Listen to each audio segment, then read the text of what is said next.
States of America and to the republic for which it stands, one nation, under God, indivisible, with liberty and justice for all. Almighty and everlasting God, who presides over all things in heaven and earth, come and preside over these deliberations so that those that make the decisions may be guided by your wisdom.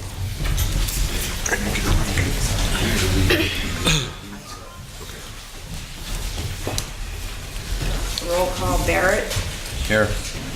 Gilbert. Present. Merritt. Here. Lishko. Here. Brooks. Here. Also present is Administrator Ted Wample. Let's see, Human Resources, Nicole Ferentz. Fire Chief Jay Delaney.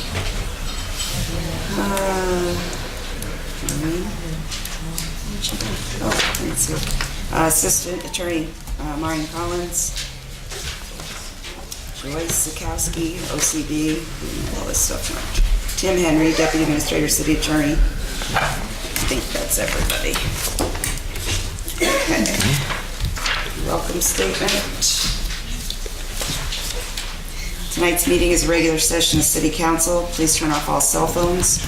According to the First Amendment, this meeting is a limited public meeting, as all regular sessions of council are. Council may establish rules and procedures per the First Amendment and the City Charter Administrative Code. Chairperson is the presiding officer of the meeting. As a City Council meeting, specific rules and procedures of council are followed. Listed below are examples of important council rules. They are not intended to be a complete list. Adhere as closely as possible to the 5-minute speaker presentation time limit for all. All remarks shall be addressed to the council as a body and not to any individual member thereof. No persons are allowed to address the council from behind the rail. The chairperson shall preserve order and decorum, prevent attacks on personalities or the impinging of members' motives. The chairman shall determine all points of order. Persons authorized to be within the council rail. No persons except city officers or their representatives shall be permitted within the rail in front of the council during any meeting without the express permission of council. Finally, in order to be heard by all here in attendance, as well as to be picked up by the microphones and recorders, when members of administration are speaking, please stand up and speak into the microphones. Now, we have a presentation first.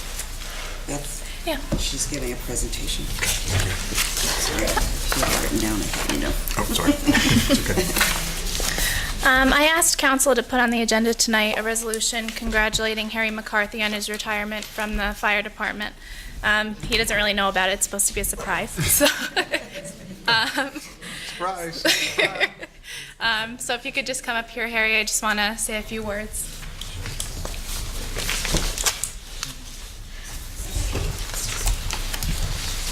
You could come down there.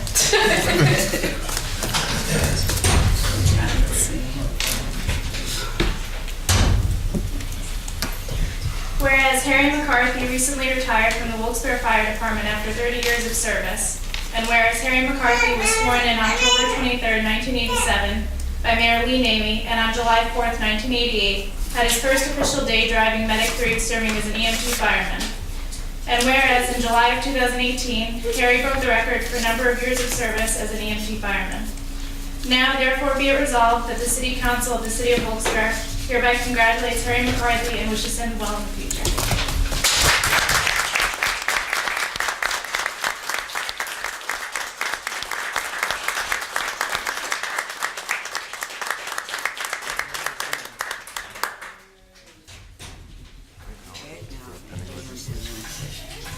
Do we have any comments on pending legislation? We have about 10 different resolutions and an ordinance on vacant and abandoned properties. Yes, Mr. Kalzabowski. I just wanted to make a comment to council on the appointment of Phil Latinsky to the Wyoming Valley Sanitary Authority Board. Let me ask you, why do we always keep reappointing these same political people? Is there any chance that we can maybe table this and maybe give somebody else a chance? Thank you. I'm not putting it on the back burner. But I think you should really look at why do these certain political entities seem to just keep falling on their feet down there. And I think this should be tabled and interview some other candidates and give somebody else a chance. And just so you know, I like Phil, nice guy, but why do we keep giving these people these positions? That's what I think. Thank you. Thank you, Mr. Kalabowski. Any comment? Anyone else? Just that, and I appreciate the feedback, Bob. We talked about this a lot. All the boards and authorities, especially the way the city's website has been redesigned, people can go on there and look at the different terms and when they're up. They can certainly submit a form to indicate that they're interested in serving on that, and we take them anytime. It's wide open. But to Mr. Latinsky specifically, he's been on the authority a long time. The city is thrilled to have him there because of the job he does in representing us there. I think Mr. Latinsky is doing a really good job on that authority. When we need anything on the authority, he's one of the 3 members that we go to, and I believe that's the reason the mayor decided to reappoint him. Yeah, but that's the reason he does. I mean, he's got the position. He's supposed to do what he's supposed to be doing that. But the point I'm trying to make is why don't we give somebody else a chance? Did you just interview anybody else, or did you just going to go with him? I mean, you should give somebody else a chance. That's not hard. People don't know that these things are out there. They don't know because it's the same people who just get reappointed. That's what they keep doing, and other people don't get a chance. And that's the point I'm trying to make. He's like stuck down there. I mean, it's not fair. And, I mean, would you have an objection if the council took time out to table this and maybe look for somebody else? Would you have any objection to that? The mayor's placed Phil Latinsky's name in the nomination to be reappointed to the authority. It needs the advice and consent of council, and it's council's prerogative. But we believe that Mr. Latinsky is the right person for that position on that authority. Well, is the mayor here? Could we ask him? So I'm just asking you to table it. Anyone else on pending legislation? Yes, Mr. Troy. Respectfully want to follow up. I respectfully want to disagree with Ted on the aforementioned comments and to back up what Mr. Kadlubowski said about Mr. Latinsky. I have nothing personal against Mr. Latinsky. I like him. I think he was a pretty good principal at GAR.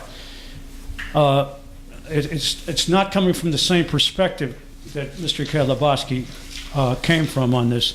But if anybody here is a homeowner, if you had looked at your sanitary authority bills from the last few years, you'll see that the authority bill, your fee, the quarterly fee, has gone up, I think, at least 30–40%. We now have to pay, I think it's $55 a quarter, and that's if you pay on time. And I think that's outrageous. And Mr. Latinsky, now I'll have to look in the minutes here to back this statement up. But I can assure you that Mr. Latinsky voted for every increase in that fee. And why do I say that? It's using the method of reasoning called inference, because when Mr. Latinsky was on this council, he voted for every tax increase that was asked of him from Mayor Layton. When he was on the school board, the same thing. Property tax increase, I'm talking. So with that in mind, I want to reaffirm what Mr. Kadlubowski said and ask this august body to at least put this appointment on the back burner. For the sake of the residents and the slash taxpayers, the people who do the living and dying in this town, and who pretty much take most of the problems with the budget on their backs. You know, when the mayor or when the budget committee wants more money, it's an increase in the recycling fee, an increase in the property taxes, etc. And we have to pay it. And I asked in the budget hearing, can we switch that? Can the burden be on somebody else? But anyway, sticking to the agenda and what's in hand, I would respectfully ask that unless you want to examine the minutes of every meeting and see how we voted, if that could be done. But this is disturbing to me as a taxpayer, I want to tell you, to have to pay an increase of the sanitary authority, it seems like every year. And if, of course, you don't pay the bill in some kind of protest, they get a lien on your house. They won't stop you from using your toilet. One other question I have on one of the items here is this sale of the vacant lot. And that's down in an area where my grandparents used to live, which was once a very thriving area of Wilkes-Barre. Does it matter? First of all, I wonder how that $1,000 fee was set for this parcel of land. If it was the city's appraiser who did that, it seems to be a little bit low in price, depending on what the person is going to do with the land. I mean, I guess is that $1,000 contingent on what he's going to do with this land? Is he going to try to flip it over, or is he going to try to build on it, or what's he going to do? There should be some parameters for that. I mean, if it's ever possible to bring the city back, I know it's a pipe dream to say that the city is going to be restored to its former glory. When I was a kid in the 50s and 60s, growing up basically here, but Kingston to some extent, it was a totally different ambiance then. And in that neighborhood, this 447, my grandparents were at 444, which is right across the street. And I would hope that this person is going to be responsible about this and maybe just not try to flip it. And if there are no parameters and nothing contingent established to this sale, then I think maybe it should be looked at closer and perhaps tabled. The resolution should be tabled. Just one other question in my 5 minutes. The Spruce Street Park and the Weissman Park improvement projects, the money there that the contract have the specifics been established already, what's going to be improved there? Because if not, I would like to suggest that perhaps a small, it would have to be pretty darn small, wading pool or something could be established for these poor kids in the summer. The summers are getting hotter and not colder. And we still have no place for we have a splash pad in there over in Cole Street, which only works part of the time, from what I understand. I don't think that's good enough. Wilkes-Barre at one time had 4 swimming pools. I know a swimming pool cannot be installed in either of these small parks. But I ask council to perhaps, if they have an answer, somebody has an answer to whether or not there's room here for some addition in terms of a small wading pool or something for these kids at least to go to for the summer, which may be converted into an ice rink in the winter. Thank you. Mr. Troy, as far as the property at 447 South River Street, the gentleman has promised to maintain it, not flip it. Maintain it? Right. It's a vacant lot. It's not buildable. Right. Just Not nothing buildable, so. Correct. Nothing you can do with it, and we're glad that somebody wants to maintain it. It puts it back onto the tax rolls. As far as Spruce Street Park, which is in my district, there was a neighborhood meeting with neighborhood input onto what the park. The gentleman who lives right next door to it did not want anything to do with water, and it is, as you said too, it is too small. But there was a public meeting for Spruce Street Parks. How about Phil Latinsky? Anyone else on public comments on pending legislation? Thank you.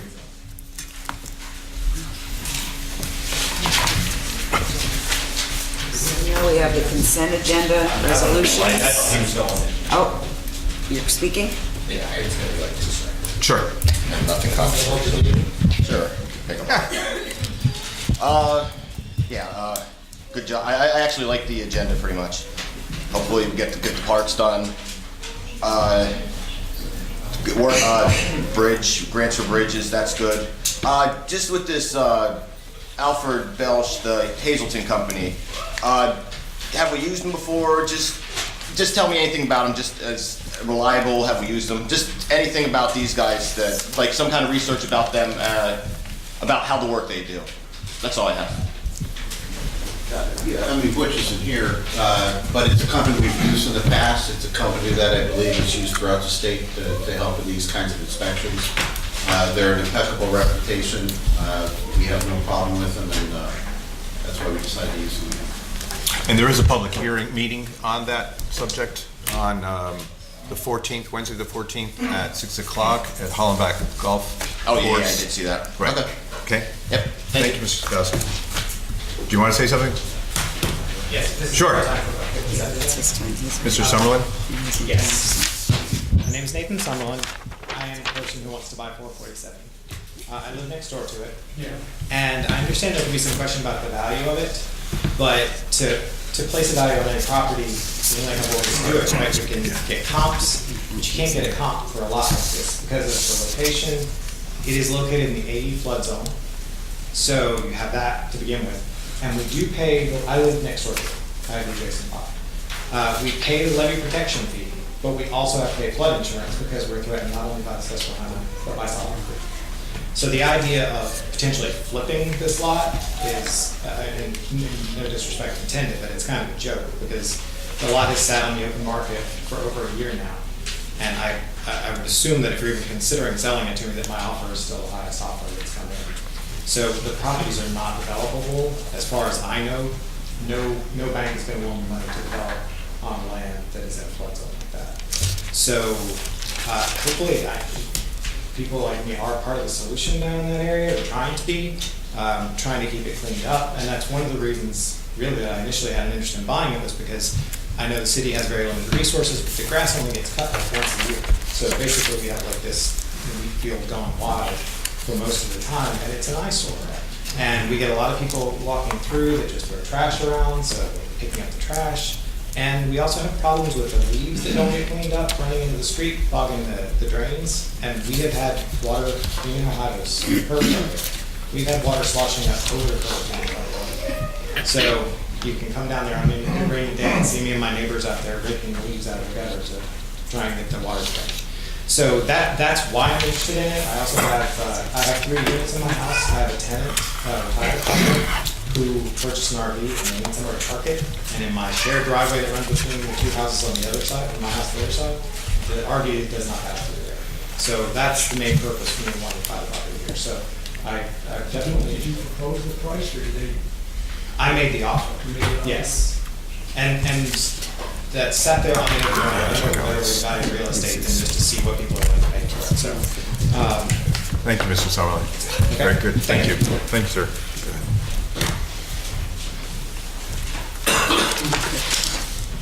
Now we're ready? I need a motion and a second on the consent agenda resolutions. Ms. Gilbert? Whoops, we got one more. Yes, pending legislation? On the agenda? Hi, good evening. Is it on pending? This is in connection with Mr. Summerlin's request. Okay. Good evening, everyone. It's such an honor to be here. Hi, Tony. My name is Becky Washburn, and my husband is here, Henry Washburn. We are the folks who moved from Virginia Beach and Chesapeake 4 years ago because of our grandchildren. I got to know Tony at one of the community functions here. My husband, Hank, was in the Navy for 30 years, served 2 tours back-to-back in Vietnam on the river Mekong. And we have issues with his health, but we moved up here because of our grandchildren. We only have 1 child, and we have 4 beautiful grandchildren. They live in 44. We actually, ironically, rented from Mr. Summerlin and turned around and bought a home for our son in 44 because that was where they wanted to live. And we wanted them to rent from us versus somebody else. And we are keeping up that home. So Mr. Summerlin, we were just so blessed to have found him. And sir, my heart goes to you too, because even though we were in the military, we have roots. And one of the things that Mr. Summerlin really impressed us with is that he really cares about this community. As he said, the grass would only be mown once a year, twice a year, and yet we do go out there and with his lawnmower and trim the grass, and yet, like he said, the people would use it as a shortcut. They would have fights in that piece of property. You'd hear people screaming at each other. The next thing you know, the police is there. So if he extends his fence over, we're going to be able, it's a win-win, really. The city will get the money. He will be paying taxes on that property. He's not going to flip it. And guess what else? No, there's a 100-year-old tree that is so gorgeous. It's a maple, and it's just, you step out of the back porch, and it's just gorgeous. So I just, wanted to share that with y'all. We kind of had to twist Mr. Summerlin's arm because he's very modest young man, and yet he's adjunct professor at Wilkes University, and he takes good care of us. He actually, I think he's adopted us like his surrogate parents, and we feel so blessed, and he looks out for us. And he really puts his heart into what he does for his tenants. So thank you very much. Thank you, ma'am. Thank you. One more time. Try this Anybody again. else? Thank you. We'll move into the voting session. Okay. Beth made a motion on the consent agenda resolutions. I need a second. I'll second. Merritt. Okay. Roll call. Mr. Barrett? Yes. Ms. Gilbert? Yes. Mr. Merritt? Yes. Mr. Belishko? Yes. Mr. Brooks? Yes. Okay. Then we There you have go, you got it. one ordinance for first reading. And I need a motion and a second. Motion. Motion by Mr. Belishko. And a second, Mr. Barrett. And Mr. Barrett? Yes. Ms. Gilbert? Yes. Mr. Merritt? Yes. Mr. Belishko? Yes. Mr. Brooks? Yes. Okay. Presentation by council members, Mr. Barrett? Joyce is still here, and I know that you've been leading the George Ave Streetscape project, and I keep asking you about it. I meant to email you about it, but has there been any bids that have been received, and are we any further along in the last couple of weeks on that? Actually, that particular project, Mark is leading. Oh, okay. We did receive all the bids, I believe, but I will get an answer for you tomorrow. Okay? I promise. Thank you very much. And I think that is all that I had that hasn't been addressed. Thank you, sir. Thank you. Ms. Gilbert? Yeah. 50 to 52 North Mead Street still has a weird stench coming from it. I'm not sure why. The health department was made aware of it, but it still has the same issue. I'm sorry, but 50 to 52 North Mead Street. And then I just have a question on one line item in the budget. The school district, historically, they've been making a $17,000 payment to the city for use of fields. And I noticed that that's been zeroed out for the 2019 budget. Is there a reason for that? we're not sure that they're going to continue to use the fields at this point. Okay. We don't know if they're going to be, first of all, we're cutting the number of teams obviously down by 2/3. But my understanding is they may not be using city fields, and if they do, I talked to Brian Costello, if there's a chance that they're also going to continue in the spring, we'll work that in. Okay. The fee that they pay right now is for the school year. So even using the fields in the spring, that's already factored in. Whether they use them again in the fall, we're not certain. Okay. And didn't want to put that in there without knowing full well that could possibly evaporate. Okay. And that's all I have. Thank you. Thank you. Mr. Merritt? I spoke with Butch earlier. He's addressing my concerns, so I'm good. Thank you. Mr. Belishko? 10. Across from Shields on Franklin. We sold that property, help me out, Tim. Is that Silkco? We never sold it. We had an entity that was interested in buying it, but We approved it, but they didn't buy it. Right. Okay. So we still own it, technically. yes. All right. Could we get DPW there to clean that up? There's actually, tires around it. You know exactly what I mean. Always garbage there. They drive down there and that's a dump. Yeah, So it's down there, Davis. I know. I need a stamp. I don't think you say anything about it. Secondly, again, Mr. Wampel, for all of you that don't know, I'm sure we're all aware, Mr. Wampel will be leaving in a month. And everybody behind that railing, at least at this desk here, wishes him well in his next aspirations with the county. The county knew what a good man he is, how much work he does, taking him into a 40-hour a week work. That'll feel like part-time to you. It's not going to be 40 hours. He works at least 60 hours for the city. But I wish him well, and good luck today. Thank you, Mr. Belishko. Yeah, I'd like to echo the same sentiment. I know I see your car at 7:30 a.m. here, and it leaves at 7:30 p.m. You've taken, and I call you every day, twice a day. You have always responded to my phone calls, every email, every text, and we're talking every day, so I don't know who I'm going to be able to bug now. And you've always been a gentleman. We have we have vehemently disagreed on things, but you've always been a gentleman and never taken anything personally or making anything personal. So I have utmost respect for you and wish you well too in your next adventure. Yeah, I'm still here for a couple more meetings. Just so you know. We'll say it again. We're not doing it again. Thank you. Any other comments from anyone else? Okay. Public discussion, Mr. Saba.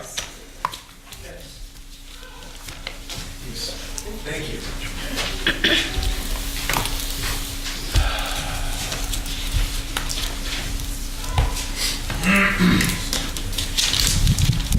I'd like to address an issue that exists right now on Bradford Street in Wilkes-Barre, Pennsylvania, of course, in the Rolling Mill Hill section. I'll give you a little history. Over about 12, 14 weeks ago, the water company came in on Bradford Street, tore the entire street up, and put all new water lines in. Then they came in and cleaned up most of it and repaved Bradford Street. Once again, a bit of history. On just about every street in this country, the street is contoured from the center down to the curbs. That allows the rainwater, which comes down, to fall, go to the curbs, run down the street, and get into your gutters and what have you. Bradford Street in the past had been just the opposite. It was contoured to the center because Bradford Street's just an alley. They contoured it to the center and the water would run down the center of the street and dissipate. Whoever came in to pave for the water company decided to pave the street from the right side down to the left side. Now, that creates a problem for me and several other people who own property on the left side. In order to get into our driveways now, we have to jump a curb that's about 6 inches high, and that's into the cutout. The curb's about 9 inches high. Whoever paved the street paved it on the pitch that the water would run down to the left side with an elevated curb, and it's creating a problem. I have a pickup truck that sits quite high off the street. I went into my driveway about 3 weeks ago and ripped the bumper guard off the side of the car because the wheel caught the bumper guard up against the curb and it just pulled it right off. I have a few properties on Bradford Street that I rent out. They all have private driveways on them. My tenants can't get in and out of their driveways. If you have a low car, say a small Nissan or sedan, the curb's just, the cutout is too high, let alone the curb. Now, I've spoken to a couple people from the city, and they've offered to come up and cut the curbs. I really don't think the city should have to, you know, come out and eat up that expense. I think it's the water company's fault, or whoever paved the street on behalf of the water company. And I think the street, even though I spoke to, and I'll tell you who I spoke to Mr. Frati, and he's, well, I don't want to get into a whole discussion another time, but he said, I had offered to do some things on the street myself in front of my driveways, and he said there might be issues with plowing for the snow. So, I'm not going to get into any expense at this point in time or do any work that's going to cause the city some grief. I'd like to see the city address the issue either with the water company, or if you have to, you can go the whole length of Bradford Street and everybody who has a cutout for a driveway, cut them down. I know the Cleet's garage is having difficulty, and Cleet, because he has a garage, he doesn't just get high cars to come in and out of there. He has sedans, smaller vehicles, and he's having some issues. And he owns a lot next to the back of his property where he has overflow vehicles. And those cars and trucks are bottoming out going in there. So it's an issue for those of us on Bradford Street. And I would thank you if you would address it. Thank you, Mr. Saba. Mr. Saba, I'll follow up too with Butch, since I'm your councilman. That's my area as well. And I'll make sure that he's up there as well, and we have a resolution for the neighborhood. Thank you. Grace Griffin?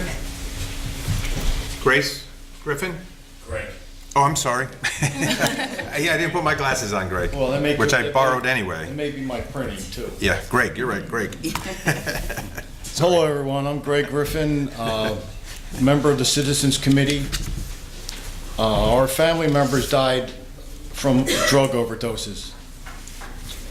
And I spoke before council a couple meetings ago, and all of you received a packet about all the bad news that's happening with fentanyl and the drugs that are flooding Wilkes-Barre and Luzerne County.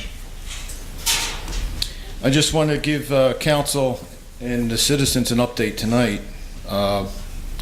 We recently talked with the DEA in Philadelphia, the Drug Administration, the Drug Enforcement Administration, excuse me. We asked them to come to Wilkes-Barre, and they're up in Scranton, like I stated before. There's 12 agents in Scranton, and I'm sure they come down 81 to help out, but they show up in Scranton. Wilkes-Barre or Luzerne County has twice the death rate here than Lackawanna County has. So, and I asked if last time if somebody could call and ask for DEA to maybe come to our federal building, maybe 2 or 3 agents to help out our local law enforcement.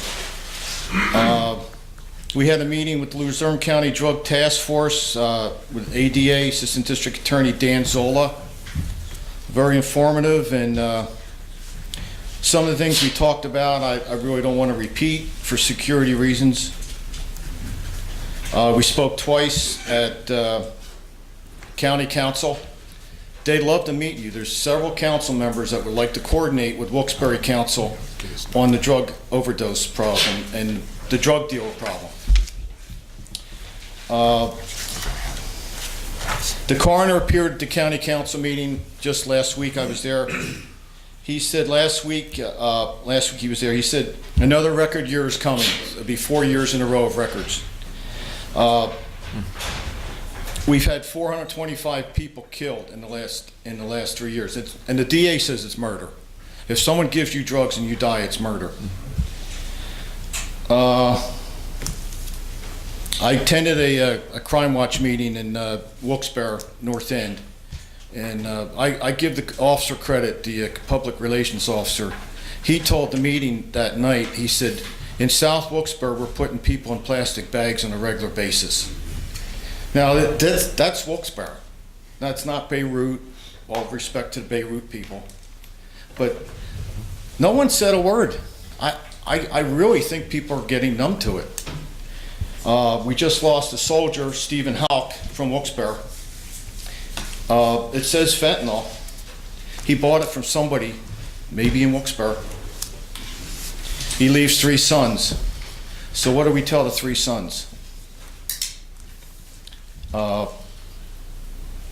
We have ATF, alcohol, tobacco, and firearm. The district attorney said she'd like for them to come here, but we got to get them here to help.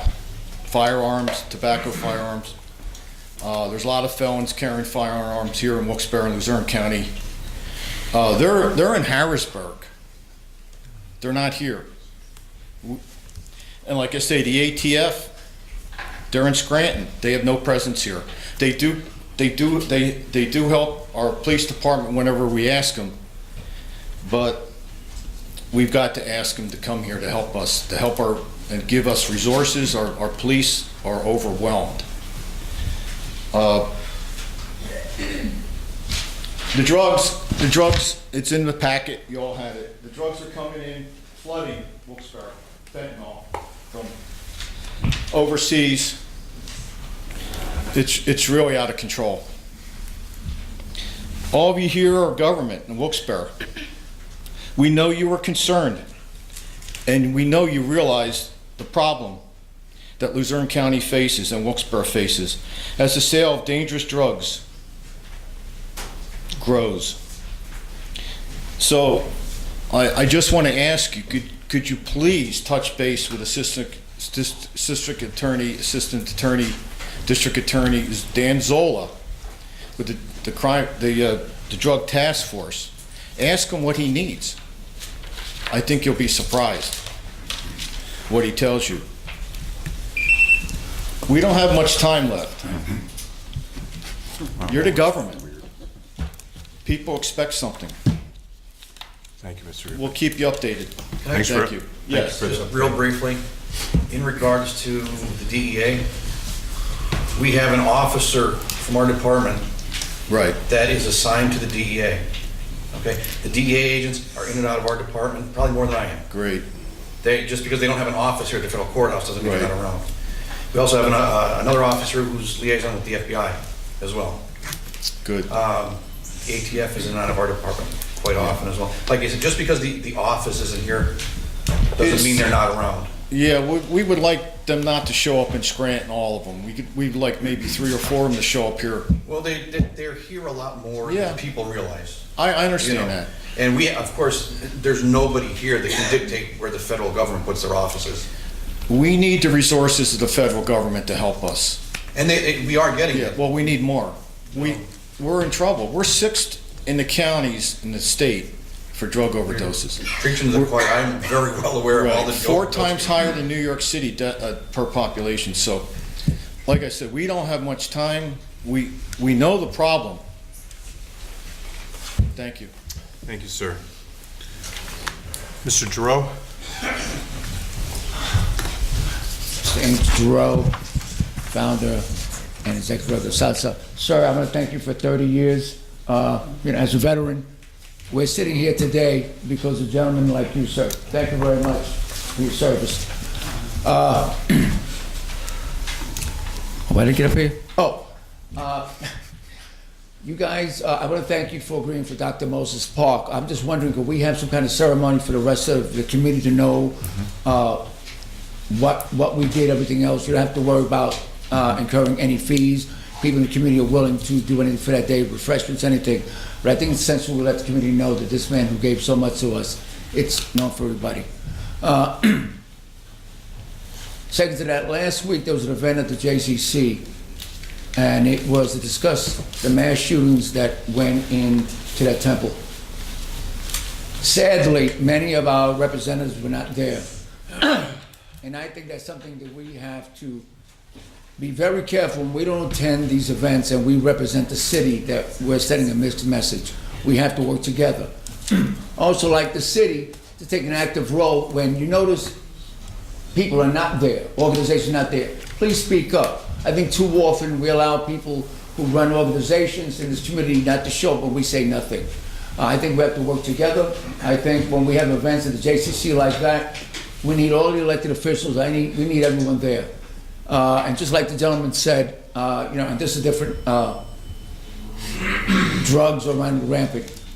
And that's one of the things when I was talking about training. It's not only to train the officers about cultural and diversity, it's working together in the community to combat situations such as this. You have neighbors willing to call in only if they feel their safety will be guaranteed. No such thing.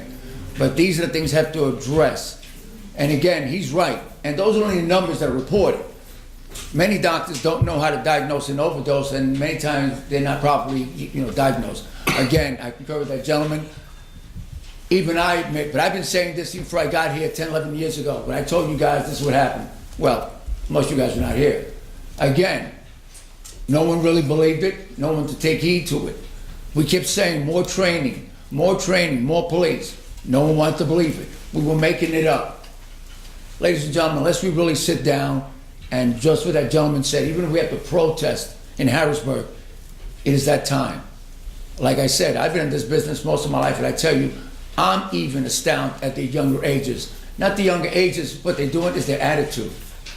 Years ago, when I was growing up, there was respect for the policemen and everything off. Nowadays, most things are off. They don't give a damn. I've not seen a young generation like this more prone for violence than anything else.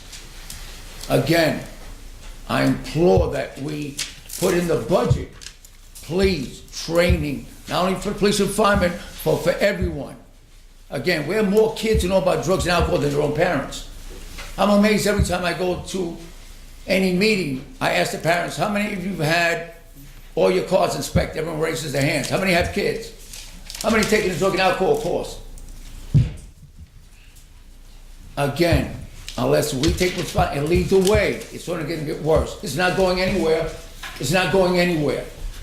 It's be here, but the more training, more that we discuss this, the more that we hands-on. I mean hands-on. We need you in the community talking to your neighbors. You know, I'm always amazed how you guys can get people to vote for you, but then when I ask you guys to get a rally, hell, we can't get two people to lay down and play dead.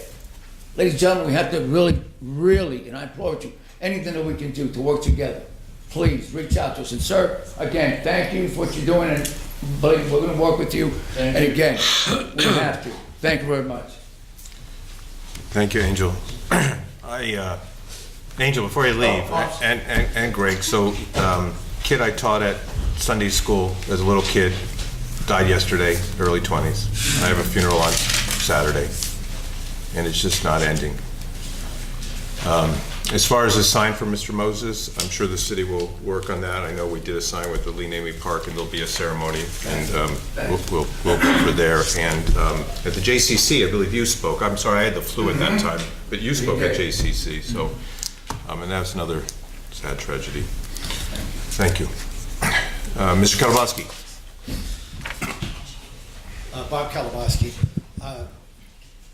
Members of council, what I just talked to Greg, I guess, outside, just so you understand something, go on Google and go DEA and El Chapo Guzman, the biggest drug dealer in the world, who's now on trial in New York. I don't know how they're going to convict him.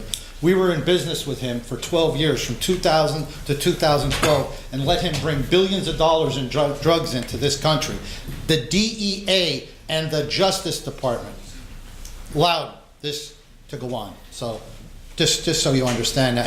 And when I was in federal court waiting to see somebody get sentenced, I asked the prosecutor, is this true? And the answer was absolutely. So it shows you the government let it happen. You said there'll be a second meeting now on the budget next week sometime? On Tuesday the 20th, 6 o'clock. All right, what I would like you to do too, unfortunately everything that I said here before with Tony George about the jobs and what he's cost the police department, just so you understand, it's all true. I believe we're over $300,000. And Ted, personally, I like Ted, nice guy. It was him and Tony George that created what happened over there. And look what it's cost the taxpayers. Hundreds of thousands of dollars. Plus the lousy morale. Now things have turned around. But what I want this council to do, I would like you, I see that the Auditor General is coming in. What I want you to do is have Attorney Henry or Attorney Collins write a letter to them and specifically tell them to look at the pensions, how they're counting the part-time service towards a full-time pension. And a real interesting point is there's people that worked up at the Public Works Garage for years, nothing towards their pension, no type of benefits, who worked 30, 40 hours, whatever they worked, until they got hired. How come they didn't get all the benefits? How come they didn't? They were employees. They got nothing. So you have to have DePasquale especially look at that. And also what I'd like you to do, I would like to have the city attorney sit down with Chief Delaney and find out which firemen were present when Tom McGroarty went in and allegedly stood on the back of the fire engine and told them, you keep doing these posts, you'll be on fire watch. And the next thing you know, we were on fire watch. But what we have to do is get the names and assured, if this is true, assure them that they won't be gone after. McGroarty went in there, allegedly made them statements, and the next thing you know, the guys were on fire watch. And the firemen are afraid to come forward. So I think you should have the city attorney sit down with Chief Delaney, get those names for me so I could begin the legal action. Or you could do it yourself by having called Commander Coffey, I've asked you this, to look into that. And not only that, we need to look into this James Hayward, how they let this happen. And when I told you, when I talked to Tony George, is he coming back? No. And he came back. Just like he said Marcello Lindacki would not be hired as chief. The guy wasn't truthful. We need to look at those situations. And I believe Mr. DePasquale could look into that. Somebody in the mayor's office they're responsible for this. There's a man, there's citizens sitting right here. How many of these people you think don't make $18,000 a year? $18,000 a year that man's gonna collect now forever. They dropped the ball on this. Somebody knew it, and I know who's behind it. He specifically told me, I am not hiring him. I am not hiring Marcelo Landacki as the chief. The rest is history, and that when you see me get so upset, and my friends that are close to me know, I'm devastated to look what happened. I mean, now things are turned around in the police department. In a statement I made about Tony George before, we need 3 more detectives. I don't have to listen to you people. And they're wondering, law and order. That's what he ran on, law and order. So who does he destroy for all this time? The police department. Destroyed the morale, and look what we're faced. We're going to lose that lawsuit. I believe we just cut Dan Duffy a check probably for $75,000, if not more. And to know that I'm telling the truth, he's exonerated. It's cleaned up. And another thing, when I talked about a year ago or something, I said, I received a letter that Rick Glazinski, I get the names mixed up, because Glazinski and Tony Glazinski, their names are real close, and I don't know how to say the one. But I was told if that Rick Glazinski got on the Wyoming Sanitary Authority Board, Tony Glazinski, who's a Democratic chairman or Democratic committee man down in South Wilkes-Barre, that his grandson would get a job in the Sanitary Authority. And he did. And Tony has attacked me twice already. Twice. So I think next time I'll be a little bit more prepared too. I want to see if you will talk to Chief Delaney there, have the attorney sit down with him, get me the names of those firemen when McGroarty came in, and we could do something to him about it. Because just so you understand, he's a state official too, and he shouldn't have did what he did. Thank you, sir. Mr. Troy, you have budget. Do you want to talk about the budget again? No. You wrote budget down. I can talk about the budget again? If you want, you've got 5 minutes, sir. You get tired of hearing me about it. That's all right. No action will be taken, I have a feeling. Anyway, I do have a few other things. I would have hoped that council by now would have directed Mr. Henry to look into that amusement tax. I think we desperately need the revenue. The city needs that revenue if it could be done. And I don't think it's going to step on anybody's toes. Another couple of items that I wanted to go through since there's going to be another budget hearing. Tree lawns. Do you know, Mr. Henry, or does any council member know, the city does own tree lawns? Isn't that correct? I would assume. Anyway, the reason I'm bringing this up, what's disturbing, I'm kind of an environmentalist, excuse me, but I like trees, and I know that trees increase the value of homes and remove carbon dioxide from the air in the age of global warming, despite the fact that a lot of people deny it. Anyway, 8 to 10 trees were cut down by Wilkes University on Northampton Street between River and Franklin. Where the First Presbyterian Church is there. It's 8 to 10 trees. That to me is a little disturbing. I was told by Butch Fratty that Wilkes cut them down and they did not need permission from the city, which I think is wrong. Is that correct, Mr. Henry, that you can cut down a tree anywhere? Do you know anything about that? Finish your presentation first. Okay. Well, I'm disturbed if that's the case. Look, I know that you have a tree on your property, that's something else. But I know in Kingston and 44th, for instance, you have to go through a major bureaucracy there to get permission to cut down trees on a tree lawn. And that's the way it should be. If a tree's diseased or it's been damaged by a storm or something and it's threatening your house, okay. But if the tree is in reasonably good shape, you can't just arbitrarily cut it down. And that's the way it should be here, and that's why I've been behesting Mayor George to create a shade tree commission, of which I hope to be a part of if it's ever created, to wield such kind of leverage. And I think council as a group, or one of you people, should look into that, at least to the point where you can call Wilkes. They claim those trees were diseased. Hey, it's possible, all right? 8 to 10 trees, though, and I don't remember those trees looking that bad. If you have evidence to the contrary, they had, what's his name, that Vince, I forget his last name, to check these conditions of the trees out. I don't think it was verified with anybody as far as I know.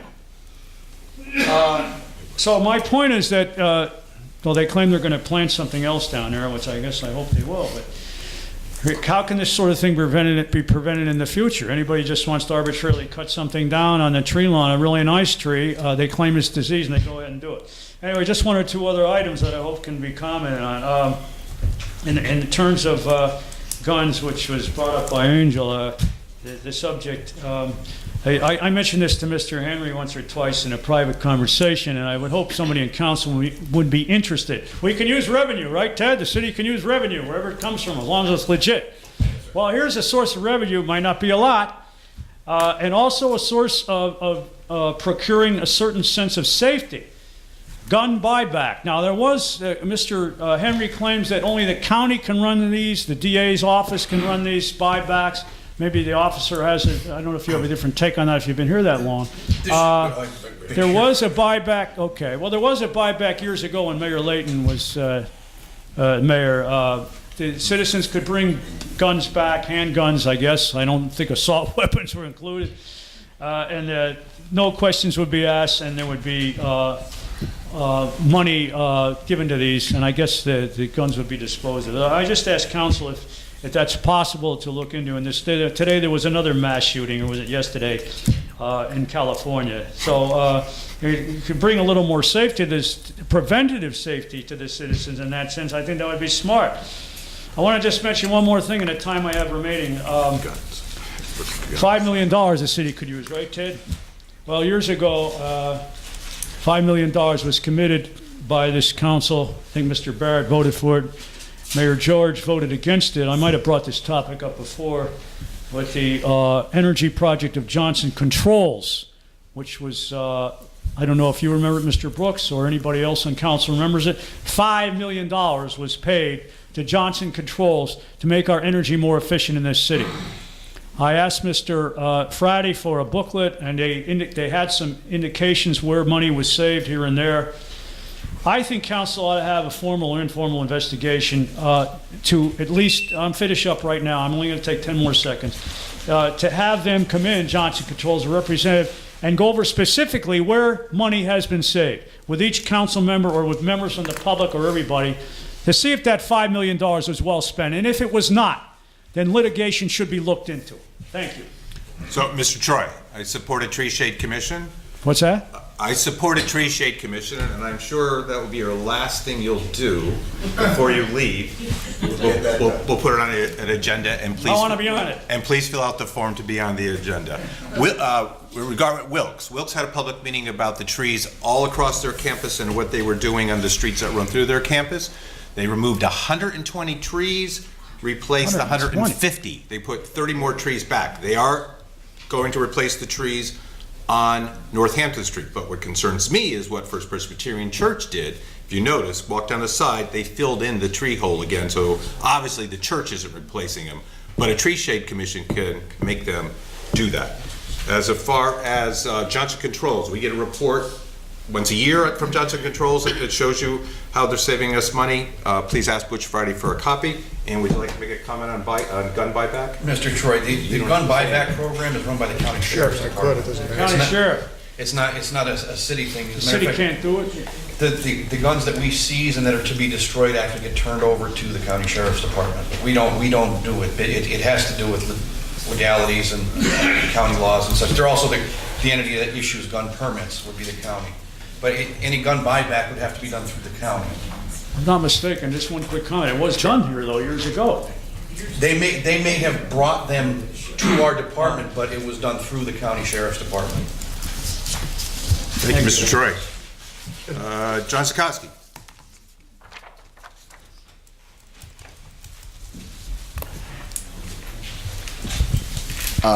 John Tosky, Almond Lane. One thing I just want to bring up, the mayor should have stayed. That's disrespectful to everybody that I stood up the whole meeting. He could have stayed for this meeting. I drove by the former Sterling property, and I'd seen a for lease sign on there. Anybody tell me what's up with that? If I just need some kind of explanation if that was part of the plan. And I heard we're talking about like the mill across the street from Shields. Is there a full-on list, like that's a city property, I didn't know that. Is there a full-on list of all the city properties that we own out there that, you know, that's open, easy for the public to see, or make one that is, you know, Facebook shareable, something that everybody could see, because you could probably sell some of those properties. That's all I have. Thank you. What was your first one again? Sterling. Sterling. Do you have any comments on that? Yeah, I'm not sure which sign it is, but I mean, if they're gonna be ready to start building at some point, they're advertising for potential tenants, and I mean, I don't know which sign it is. They but- have. That's what it is. Yeah, they're looking for Yeah, business. They yeah, want they're people to Okay, put so they're things not out of their leasing, building. yeah, I just wanted to make sure what I there's. I thought the same thing, John, Okay. as soon as I Yeah, saw it. annex. Okay, and. And we don't have a master list of city properties, unfortunately. The city has been acquiring properties for decades, and they're indexed, you know, over the years. They could be indexed as City of Wilkes-Barre, Wilkes-Barre City. And it's just because there's so many of them over such a long period of time, and the way they're indexed at the courthouse, it makes it very difficult to have a complete list. We do have properties up on the website, you know, that we put up there. But we don't have a complete list of every city property. All right, can I talk to you after this? I have questions, but it's going to be a little bit. Yeah, I have something to do after this, so it has to be quick. Call you then? I'll call. Okay, yeah. That's fine. Okay, thank you. Mrs. Washburn, you filled out a form to speak. Do you want to speak again? I do. You were done. Great. Thank you. Very good. Thank you very much. All right, everyone. The next, yes? Can I just get 1 minute? Absolutely.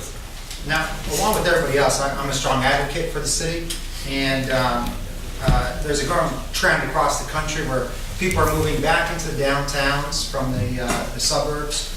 And one of the trends that they've seen is that the cities that have colleges and universities are doing much better in the long run and in a faster amount of time than the areas that don't have the centers for higher education. And the one thing that I keep hearing over and over through the years is about how Kings and Wilkes is buying up the city and taking the properties off the tax rolls. And the city is losing money from not having these taxable properties. But the fact is that having those institutions in Wilkes-Barre does have a very large impact on the overall health of the city. Now, I don't have any numbers for Wilkes University, but I do have some numbers here for King's College. So you can imagine that these numbers would probably double if you included Wilkes University. So the total estimated direct annual impact that King's College has on the Wilkes-Barre city is over $109 million per year. And that's based on the spending that the students do in the city of Wilkes-Barre that exceeds $8 million. Then the institutional expenditures that the college does spends over $58 million a year towards different businesses and so forth. Visitor spending through the university is in excess of $580,000 a year. The construction impact for the city of Wilkes-Barre is over $13 million a year, and the indirect induced impact that the college has is just under $29 million a year. It employs 879 full-time employees, and it also brings an estimate of 3,000 visitors to the city each year. A total tax of $6,300,000, which includes $11.3 million in federal taxes, $4.8 million in state taxes, and the non-exempt property taxes that are on the college are in excess of $57,000, which is in addition to the $100,000 that the school donates to the city of Wilkes-Barre. And then, just for the 2018-2019 year alone, the purchase of the Springbrook Water Company on Franklin Street, which sat vacant for decades, the capital investment that they're making is $7.8 million, which is going to generate state and local taxes of $430,000 and the creation of 111 temporary jobs in the city of Wilkes-Barre. And the Chapel of Christ the King on North Street will have a capital investment in the city of almost $5.5 million. State and local taxes that will be generated will be in excess of $225,000 and 61 temporary job creations for the city. So although we may be losing on some of the property taxes, I think that it would be good to try to shift that to a discussion on how we could generate more development in the city and generate more investment in the city to generate more property taxes with the city, as opposed to stressing about what the city's losing because of the investment that the schools are making. Thank you. Thank you. And you're right about Wilkes, because theirs is $200 million of an economic impact. Any other comments from my colleagues? Good, thank you. So our next meeting is a combined meeting because of Thanksgiving. It is Tuesday, November 20th, 6 o'clock. Thank you.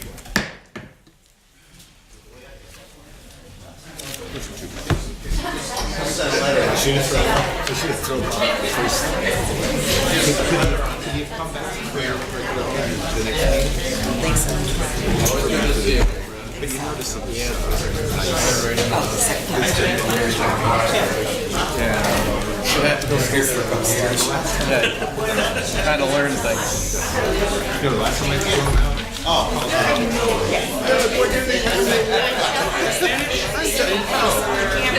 That's right. I don't think we have a final cost on the ultimate. Thank you for your vote. Thank you for your vote.